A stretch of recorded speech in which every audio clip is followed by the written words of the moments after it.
سورۃ فاتحہ میں اللہ کا تعارف ہے. اللہ تو کہہ رہا ہے میں مہربان ہوں، میں رحیم ہوں، میں پالنے والا ہوں، محبت کرنے والا ہوں. اور ہم نے اللہ سے ڈرا ڈرا ڈرا کے لوگوں کو ویسے ہی بددل کر دیا ہے، مایوس کر دیا ہے اور خوفزدہ کر دیا ہے. سورۃ فاتحہ کے بارے میں حضرت علی رضی اللہ تعالیٰ عنہ کا ارشاد عالی ہے، اگر میں سورہ فاتحہ کی تفسیر لکھاؤں تو 70 اونٹوں پہ لا دی جائے گی. 70 اونٹوں پہ یعنی ہر آیت کے لیے 10 اونٹ. 70 سے مراد 70 نہیں ہوتا، بے شمار، عربی میں بے شمار اونٹ. اور بطور ثبوت ایک واقعہ کہ ایک دفعہ تشریف فرما ہوئے اور فرمانے لگے آؤ میں تمہیں بسم اللہ کی تشریح کرو، بسم اللہ الرحمن الرحیم. اور عربی وہ زبان ہے جس کے حروف کے بھی مطالب اور معانی ہوتے، واو کے مطلب ہیں، با کے مطلب ہیں، تا کا مطلب. تو بسم اللہ کی با پہ عشاء کی نماز کے بعد درس شروع کیا، فجر کی اذان ہو گئی، با کا کبھی سفر طے نہیں ہوا تھا. تو میں کیا کروں گا، جب میں کیا کر سکتا ہوں، ادنا سا طالب العلم. لیکن اس میں ایک چیز تو میرے اللہ کا تعارف ہے. اللہ ہمیں مہربان کر کے رب، اللہ یہ بھی تو کہہ سکتا تھا الحمدللہ جبار السماوات والارض، الحمدللہ قہار السماوات والارض. سب تعریفیں اللہ کی جو سارے جہان پر جبار ہے، قہار ہے، غالب ہے، بادشاہ ہے. رب، اسماء حسنہ جو آئے ہوئے نا 99، 33 نام اس رب کے، اس لیے رب کا نام اسماء حسنہ میں نہیں ہے. رب آپ دیکھیں نہیں، لیکن المنتقم کو چھوڑ کر باقی ہر میرے رب کی صفت میں رب کا مطلب پایا جا رہا. اس لیے اس کو اللہ نے اس میں، میرے نبی نے اس میں ذکر ہی نہیں کیا ہے کہ اتنا ہیوی ویٹ لفظ ہے. اس کو اللہ تعالیٰ نے اپنے تعارف کے لیے پسند کیا کہ مجھ سے ڈرو نہیں، میں تو تم سے پیار کرتا ہوں. وہ پیار جو ماں اپنے بچے سے کرتی ہے وہ تو بہت تھوڑا ہے، میرے پیار کی کوئی انتہا ہی کوئی نہیں ہے. ماں کا پیار تو مختصر سا ہوتا ہے، اور میرا تم سے پیار لامحدود ہے. پہلا تعارف یہ ہے کہ وہ بہت مہربان، پالنے والے کے ساتھ ہے کہ حاکم ہے، بادشاہ ہے. رب بادشاہ کو کہتے ہیں. انہ ربی احسن مثوایا، یوسف علیہ السلام انہوں نے عزیز مصر کو کہا انہ ربی، وہ میرا بادشاہ ہے، اور اس نے مجھے یہاں بہت اچھا رکھا ہے، میں خیانت نہیں کر سکتا. بادشاہ، مہربان، رحیم، پالنے والا. اور قرآن کو ختم کیا قل اعوذ برب الناس، رب سے شروع کر کے رب پہ جا کے ختم کیا. آخر میں پھر یقین دلایا کہ میں تم سے بہت پیار کرتا ہوں، جو کچھ کہوں گا تمہاری محبت میں کہوں گا. اب گھروں میں نہیں دیکھتے، ماں کہتی بیٹا ناشتہ کرو، وہ چھوٹے بچے میں نے نہیں کرنا، وہ بٹھا کے اس کے منہ میں زبردستی ڈال رہی ہوتی. وہ کہتے ہیں کیا مصیبت ہے میرے لیے، وہ اس کو کھلا رہی. تو میرا رب جب ماؤں سے زیادہ پیار کرنے والا ہے تو وہ کہہ رہا میں اس میں جو کچھ کہوں گا نا وہ تمہاری محبت اور شفقت میں کہوں گا، اور جس چیز سے روکوں گا نا تمہاری محبت اور شفقت میں روکوں گا. جیسے بچے رو رو کے ہلکان ہو جاتے ہیں، مشورہ کیا، کوئی میری ضد تھی، میری وہ پوری نہیں ہو رہی تھی، میں رو میری 5-6 سالوں میں برا حال ہو گیا، کوئی بھی نہیں میری سن.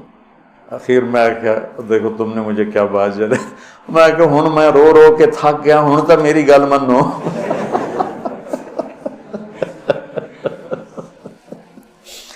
نہیں مانی گئی، کیوں؟ میرے لیے ٹھیک نہیں اور مجھے پتا نہیں۔ تو اس مقدس کتاب میں جب اللہ کہتا ہے یہ نہیں کرنا تو اس میں ہلاکت ہے، یہ کرنا ہے تو اس میں ہمارا نفع ہے۔ تو تعارف میں اللہ نے اپنے ربوبیت، اپنے رحم کو، اپنی مہربانی کو اس خوبصورت انداز میں ذکر کیا کہ دل کھنچتا ہے، اور اتنے حسین انداز میں پیش کیا اپنا تعارف۔ جیسے یہ کئی ساتھی کہتے ہیں جب آپ ہمیں کوئی واقعہ سناتے ہیں تو ہمیں لگتا ہے جیسے وہ ہمارے سامنے ہو رہا ہے۔ وہ میں نے ایک دفعہ یہاں چنگیز خان کی تاریخ بتائی تو مولانا عدنان صاحب کے آئے ہوئے تھے چچا زاد، تو وہ بڑے جولی سے ہیں۔ وہ بعد میں کہنے لگے جب مولانا صاحب چنگیز خان کو بیان کر رہے تھے تو میں ڈر گیا، مجھے لگا جی میں پیچھوں بیٹھا چنگیز خان۔ تو میرا رب بھی جب کوئی بیان کرتا ہے نا تو لگتا ہے سامنے آ گیا، سامنے آ گیا۔ تو اللہ نے اپنا اس خوبصورت انداز میں تعارف کرایا کہ لگا جیسے اللہ سامنے آ گیا ہے تو وہ کہتا ہے میں تیری ہی بندگی کرتا، جیسے وہ سامنے آ گیا۔ ایا کا ایا ہو نہیں، ہم اس کی بندگی کرتے ہیں جس کی یہ تعریف ہے، ایا کا۔ تو نے اس طرح مجھے اپنا آپ پہچان کروایا ہے کہ مجھے لگتا ہے تو میرے سامنے ہے۔ کبھی اے حقیقت منتظر نظرا لباس مجاز میں، کہ ہزاروں سجدے تڑپ رہے ہیں میری جبین نیاز۔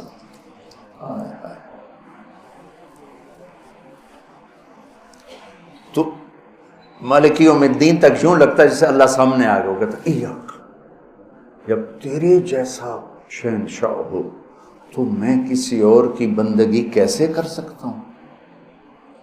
جب تیرے جیسا شہنشاہ ہو تو میں تیرے سوا مدد کے لیے اور کس کو پکار سکتا ہوں؟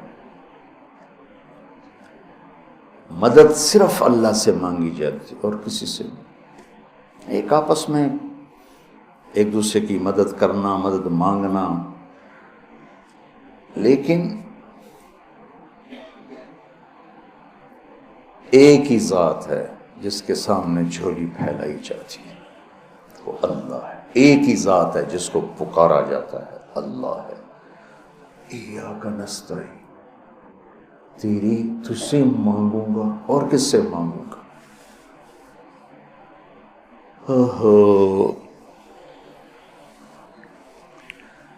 اور اللہ نے سب سے کہا ہے سب کی سنوں گا۔ ہمارے جی حالت ہے نا، وہ جی ساڈی سندا نہیں تہاڈی موڑدا نہیں۔ ارے بھائی بے نیاز ہے اور مہربان ہے، جس کی چاہے موڑ دے، اس میں کیا؟ تم مانگنے والے بنو، وہ دینے والا ہے، لیکن پکارو اسی کو۔ وَإِذَا سَأَلْتَ فَاسْأَلِ اللَّهَ وَإِذَا اسْتَعَنْتَ فَاسْتَعِنْ بِاللَّهِ۔ جب مانگنا ہو اللہ سے مانگ، اور جب مدد کے لیے پکارنا ہو تو صرف اللہ کو پکار، اللہ کے سوا کوئی مدد کرنے کے قابل نہیں۔ ایاک نعبد و ایاک نستعین۔ مجھے یاد آ گیا، پڑھا تھا کہیں کہ ساری آسمانی کتابوں کا خلاصہ ہے قرآن، اور قرآن کا خلاصہ ہے سورۃ بقرہ، اور سورہ بقرہ کا خلاصہ ہے سورہ فاتحہ، اور سورہ فاتحہ کا خلاصہ ہے ایاک نعبد و ایاک نستعین، ایاک نعبد و ایاک نستعین۔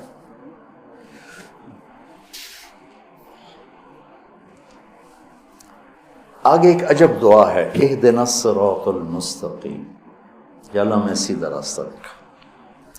جتنے انسان کے علاوہ مخلوق ہے وہ ماں کے پیٹ سے صحیح زندگی گزارنا سیکھ کے آتے، اللہ کی طرف سے ان کے اندر یہ چیز ڈلی ہوتی، ان کو پیدا ہوتے ہی پتہ ہوتا ہے یہ کھانا ہے یہ نہیں کھانا، ادھر چلنا ہے ادھر نہیں چلنا، یہ دشمن ہے یہ دوست۔ آج پہلے دن چوہا اپنی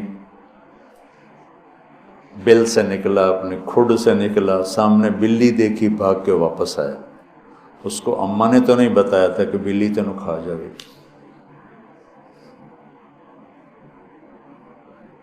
میں ایک عام مثال دیتا ہوں اپنے بیان میں کہ بکری کو گوشت کھلاؤ مر جائے گی نہیں کھائے گی، شیر کو گھاس کھلاؤ مر جائے گا نہیں کھائے گا، کہ وہ اپنی زندگی گزارنے کا طریقہ ماں کے پیٹ سے لے کر آتے ہیں۔ انڈے سے نکلتے ہی چونٹی سیدھی چلتی ہے، راستہ بناتی ہے، سیدھا راستہ چلتی ہیں، پوری لائن چلتی ہے، 1 سینٹی میٹر سے آگے دیکھ نہیں سکتی، کہاں سے ہوگی؟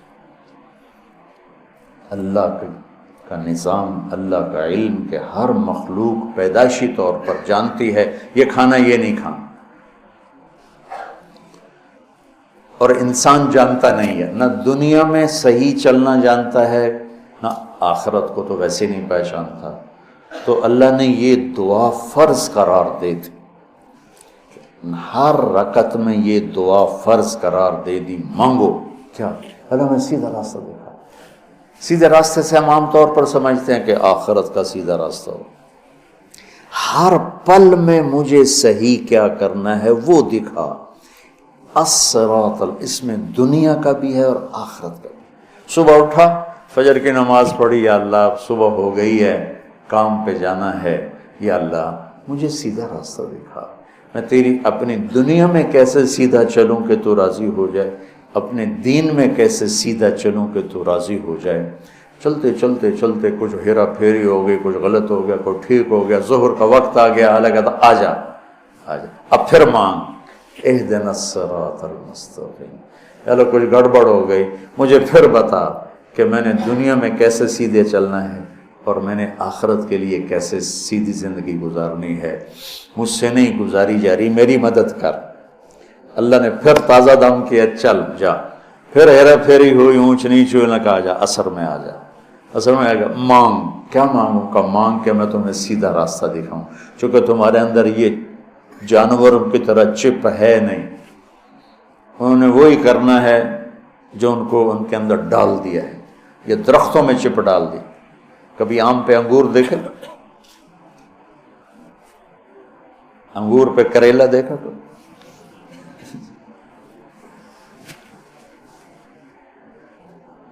کبھی شیشم پہ پھل دیکھا؟ اندر میں ڈال دیا گیا ہے، تجھے پھل دینا ہے، کون سا دینا ہے، کس موسم میں دینا ہے، کس رنگ میں دینا ہے، کس ذائقے میں دینا ہے، کس خوشبو میں دینا ہے، کس تاثیر میں دینا ہے۔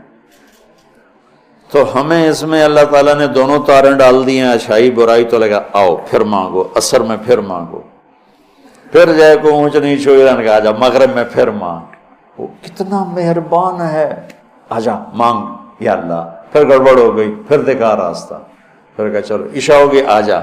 اب حالانکہ اب تو نے سو جانا ہے، لیکن رات میں کتنی برائیاں ہوتی ہیں، سب سے زیادہ برائیاں تو رات کو ہوتی ہیں، تو آجا پھر مانگ کہ میں تیری رات صحیح گزروا دوں، تیرا ہر پل صحیح گزروا دوں، اور پھر آخرت کا راستہ بھی تجھے صحیح دکھا دوں۔ یہ اہدنا الصراط المستقیم، ہر پل میں سیدھے راستے کو مانگنا ہے، ہر پل میں سیدھے راستے کو مانگنا ہے۔ اور صراط چوڑے راستے کو کہتے ہیں، مستقیم سیدھے راستے کو کہتے ہیں۔ یہ ہمارا موٹر وے بن گیا ہے ہمارے گھر تک، تو اب ہم نے وہ پینسرے جاؤ، گوجرے جاؤ، ٹوبے جاؤ، رجانے جاؤ، پیر مل جاؤ، سندیلیاں لے جاؤ، عبدالحکیم جاؤ، دھکے کھاندے کھاندے گھر جاؤ۔ وہ چھوڑ کے ہم 1.5 گھنٹے میں یہاں سے، پہلے 3.5 گھنٹے لگتے تھے، ہم 1.25 گھنٹے 1.5 گھنٹے میں گھر پہنچ جاتے ہیں۔ یہ صراط اور غیر صراط کا فرق ہے کہ آدمی جب راستے کا چناؤ کرتا ہے تو کہتا ہے میں راستہ سیدھا، راستہ کھلا بھی ہو چوڑا بھی ہو، کھلا بھی ہو چوڑا بھی ہو، تو اللہ کہتا ہے میں قربان جاؤں، اور اللہ ہمیں کیا کہے، او میرا بندہ اے مانگ، میں تینوں موٹر وے تے چڑھاؤں،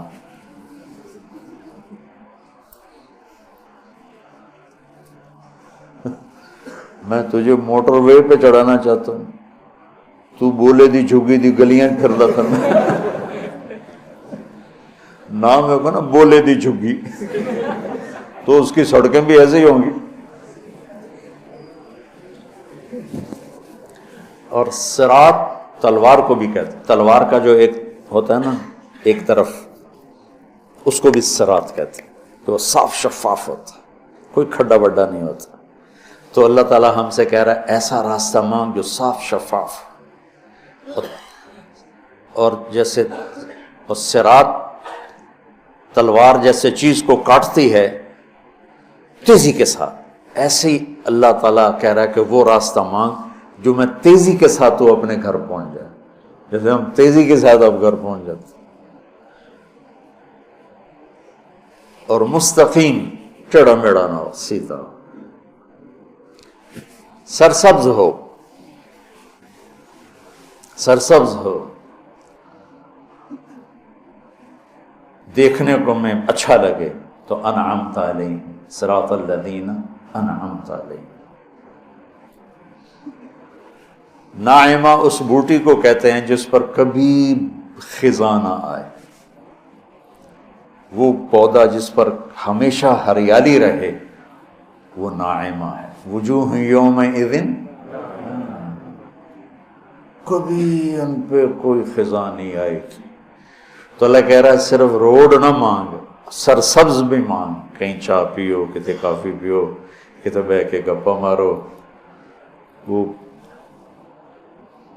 کوئٹے والا راستہ نہ مانگ، کالے پہاڑ سارے راہ ویک ویک کے بندہ برباد ہو جائے. کہ ایسا راستہ مانگ جس میں سبزہ ہو، ہریالی ہو، باغ باغیچے ہوں، گل و گلزار ہو، اور تجھے پتہ بھی نہ چلے اور تیرا راستہ طے ہوتے ہوتے ہوتے تو مجھ تک آ جائے. پھر ساتھ دوسری دعا بھی منگوائی کہ ایسا راستہ جہاں پیٹرول نہ ملے، ایسا راستہ جہاں کھڈے ہوں، ایسا راستہ جہاں ڈاکو پڑ جائیں، ایسا راستہ جہاں لائٹیں بند ہو جائیں، ایسا راستہ جہاں کھائیاں ہوں. کوئی جائے گا ادھر؟ ایک دفعہ ہم جا رہے تھے، رحیم یار خان جا رہے تھے اور جا رہے تھے ادھر راجن پور سے آگے خواجہ غلام فرید رحمۃ اللہ علیہ کا جو ہے شہر، کیا مٹھن کوٹ مٹھن. تو وہ ہم نکلے گپوں میں، ہماری زمیندارہ جماعت، ہمیں یاد ہی نہ رہا بھائی ذرا وہ بھی دیکھ لیں کہ تیل بھی ہے کہ نہیں. تو وہ راستہ سنسان، ایک دم گاڑی نے جھٹکے کھانے شروع کیے. تو میں کہ کیوں ہے؟ تیل مک گیا. مر گیا تھا وہی تو تیل، پیٹرول پمپ بھی کوئی نہیں، ایک ہی بڑھنا ہے. کوٹ میں ٹن تائیں دھکا لا بھی ہے، لیکن شہنشاہ کی مدد ساتھ ہوتی ہے اللہ کے راستے میں. ہماری گاڑی اپنے دھکے میں چلتے چلتے دیکھا تو آگے پیٹرول پمپ، اس پہ چڑھ گئی تو ہم نے اللہ کا شکر